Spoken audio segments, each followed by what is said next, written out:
When I was a young man, Zebedee hired me because I was so strong I could haul nets all night long and never get tired.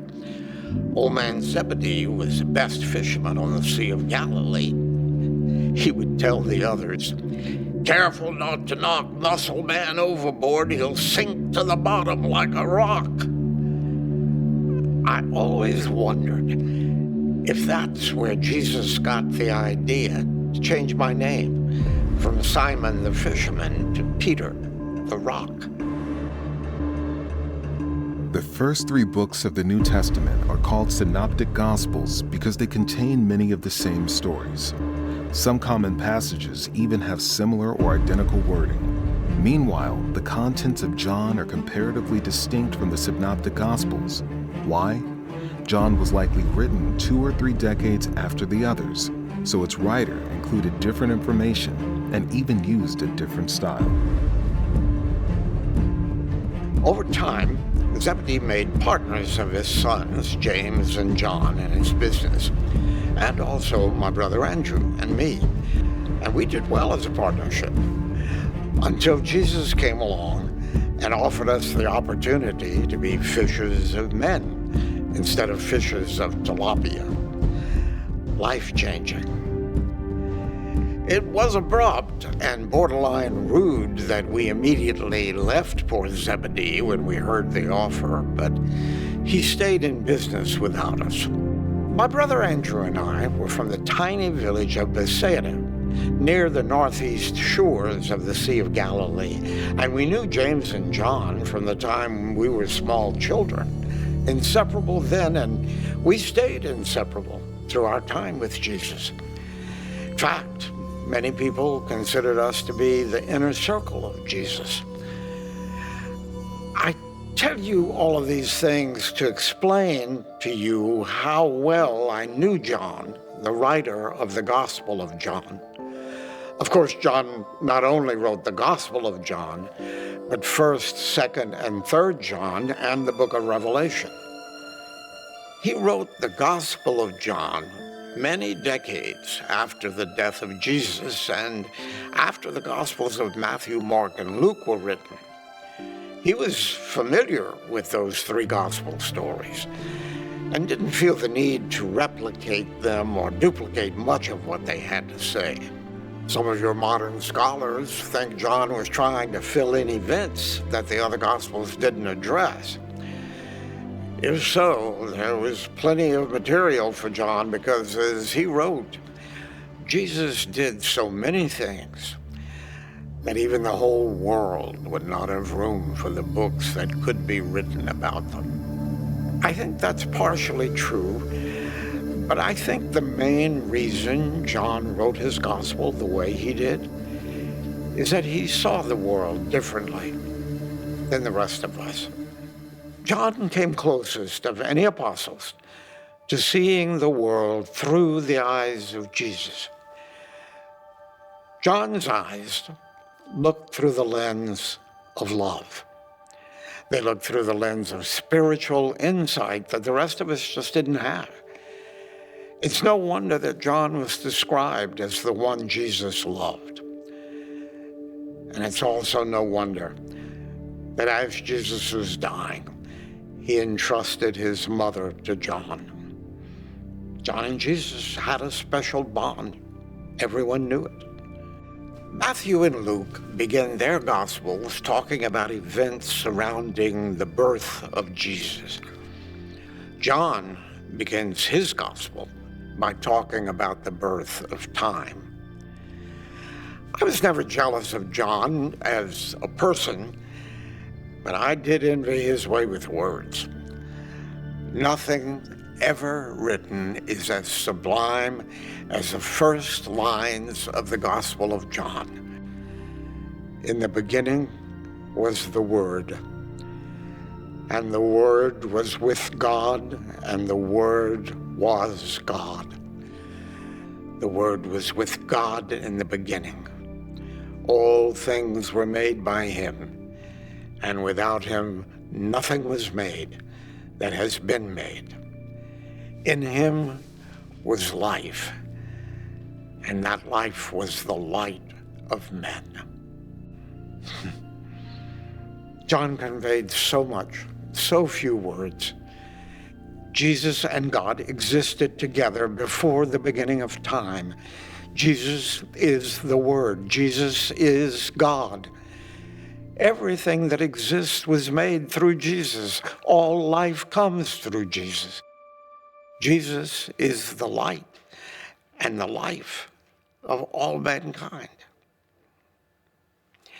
And then my friend John followed his opening statement with words that would resonate throughout the centuries, words that would both unite and cause dissension in the churches. Listen. And the Word was made flesh and lived among us. We have seen his glory, the glory of the one and only Son who came from the Father, full of grace and truth. The God of the universe became a man and lived among us as a man. We were all witnesses to that fact. We personally lived with the Son of God, who was himself God, and knew him to be full of grace and truth. Why we apostles were chosen to live with Jesus, still a mystery to me. How does any human even begin to comprehend any of those statements that John made about Jesus? Maybe we can't on our own, and maybe that's why God sent John the Baptist. He came as a witness to testify to Jesus. Even John the Baptist himself said that he wasn't the light of the world, but Jesus is. From thousands of years later, you might question why God had to send John the Baptist ahead of Jesus. Why didn't God just send Jesus in a spectacular entrance from heaven so that everyone would know who he was? That's what I would have done. I can't fully answer that question, but I can tell you that God had been planning the entrance of Jesus and the need for John the Baptist for countless eons. God had given the Jews notice of it through the prophets, especially Malachi. The Jews were expecting a forerunner of the Messiah, but they didn't recognize John the Baptist as being that person. John the Baptist did just what he was supposed to do. He prepared the way for Jesus by convincing people of their unrighteousness, talking about Jesus, gathering disciples to be ready for Jesus, and then dying, so he would not be a distraction or competition. John the Baptist was so amazing that Jesus called him the greatest man ever to be born. One of the most lasting accomplishments of John the Baptist was that he trained and then turned over to Jesus the first dedicated follower of Jesus, my brother, Andrew. James, John, Philip, Nathaniel, and I joined Jesus too, and we followed Jesus to Cana, where he did his first public miracle. Cana was only 8 miles from Jesus' hometown of Nazareth, and the family of Jesus most likely knew many people from there. On this occasion, Jesus' mother and family members were attending a wedding, as we were. The wedding party was going well when a most embarrassing thing happened. The host ran out of wine. Now, in that society, that would have been a huge social disgrace and a bad omen for the newlyweds.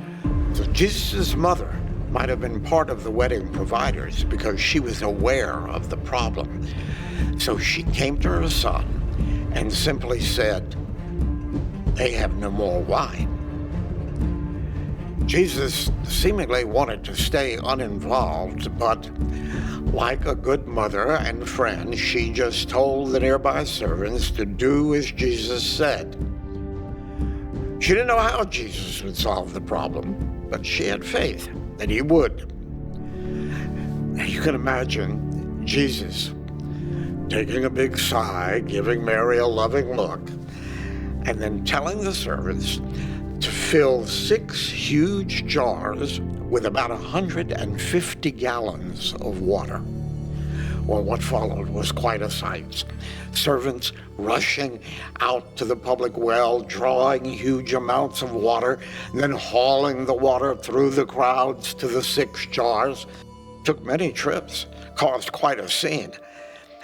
When the jars were filled to the brim, the servants took some of the water out, took it to the master of ceremonies. It had not only become wine, but the best wine. And instead of an embarrassing announcement of the wine being gone, the master of ceremonies complimented the bridegroom for saving the best wine for last. We didn't know it at the time, but the miracle of the wine was an indication that a new religion was coming to replace the old Jewish religion, and the new would be far better than the old. After the wedding, Jesus, his followers, and his family went to Capernaum, the site of his new headquarters. Like the other gospel writers, John did not always follow a strict chronological sequence. At this point in his story, John says that Jesus went up to Jerusalem for the Passover celebration.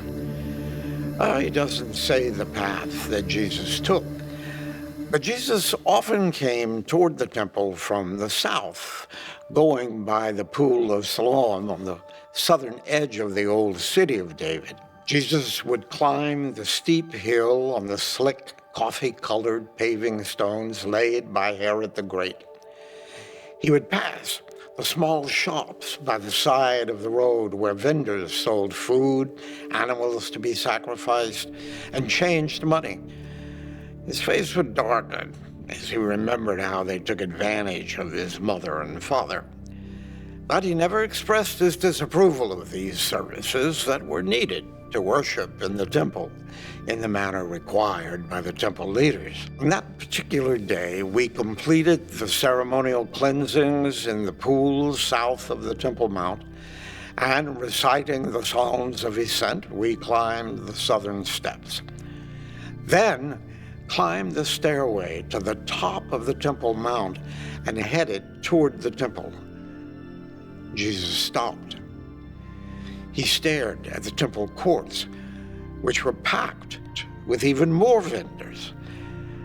An expression clouded his face, one that none of us had ever seen. He moved to the side, grabbed a long cord. What's he doing? I thought. He rose and slowly walked toward a vendor of doves and pigeons. And then, in cold fury, he overturned tables, opened cages and animal pens. He had made the cord into a whip, and he drove out the people, the cows, the sheep. The turmoil only increased when the coins of the money changers hit the stones. People scrambled to avoid Jesus' whip and grab as many coins as they could. It was pandemonium. But the court soon emptied out, and Jesus stood there, panting. And the Jewish leaders rushed him in a panic, worried more about the nearby Romans than about the loss of money. They certainly were not concerned that God's house was being profaned.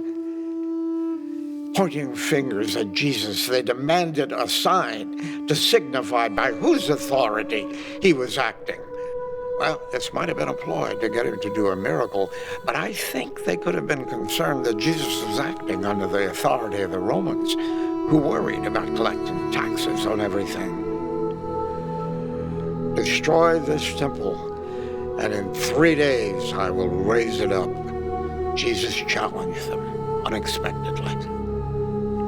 The leaders were incredulous, as you would have been. They looked around at stones as big as small houses in a temple that had taken 46 years to build. He couldn't possibly rebuild it in 3 days.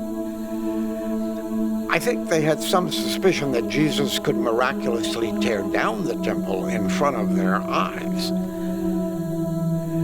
But Jesus was not talking about the temple building. He was talking about his body, and he was prophesying about the manner of his death and resurrection. But nobody, including the apostles, had any idea of what he was talking about.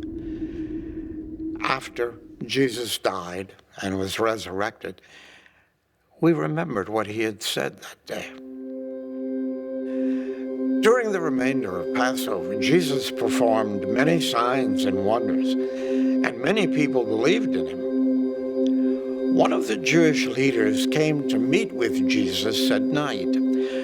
He was a great teacher and wanted to ask about the teachings of Jesus.